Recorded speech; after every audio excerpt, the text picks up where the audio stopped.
Once when I was 6, I saw a magnificent picture in a book about the jungle called True Stories. It showed a boa constrictor swallowing a wild beast. Here is a copy of the picture.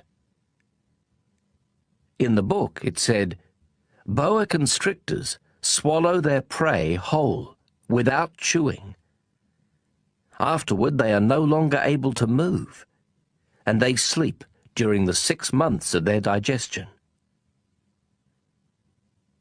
In those days, I thought a lot about jungle adventures, and eventually managed to make my first drawing using a colored pencil. My drawing number 1 looked like this.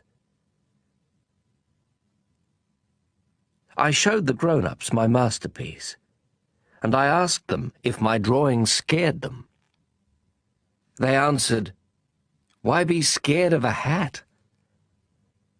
My drawing was not a picture of a hat. It was a picture of a boa constrictor digesting an elephant. Then I drew the inside of the boa constrictor, so the grown-ups could understand. They always need explanations. My drawing number 2 looked like this. The grown-ups advised me to put away my drawings of boa constrictors, outside or inside, and apply myself instead to geography, history, arithmetic, and grammar. That is why I abandoned, at the age of 6, a magnificent career as an artist. I had been discouraged by the failure of my drawing number 1 and of my drawing number 2. Grown-ups never understand anything by themselves, and it is exhausting for children to have to provide explanations over and over again. So then I had to choose another career, and I learned to pilot airplanes. I have flown almost everywhere in the world. And as a matter of fact, geography has been a big help to me. I could tell China from Arizona at first glance, which is very useful if you get lost during the night. So I have had, in the course of my life, lots of encounters with lots of serious people. I have spent lots of time with grown-ups.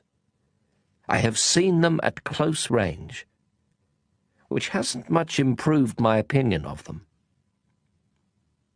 Whenever I encountered a grown-up who seemed to me at all enlightened, I would experiment on him with my drawing number 1, which I have always kept. I wanted to see if he really understood anything. But he would always answer, "That's a hat." Then I wouldn't talk about boa constrictors or jungles or stars. I would put myself on his level and talk about bridge and golf and politics and neckties. And my grown-up was glad to know such a reasonable person. Chapter 2. So I lived all alone, without anyone I could really talk to, until I had to make a crash landing in the Sahara Desert 6 years ago. Something in my plane's engine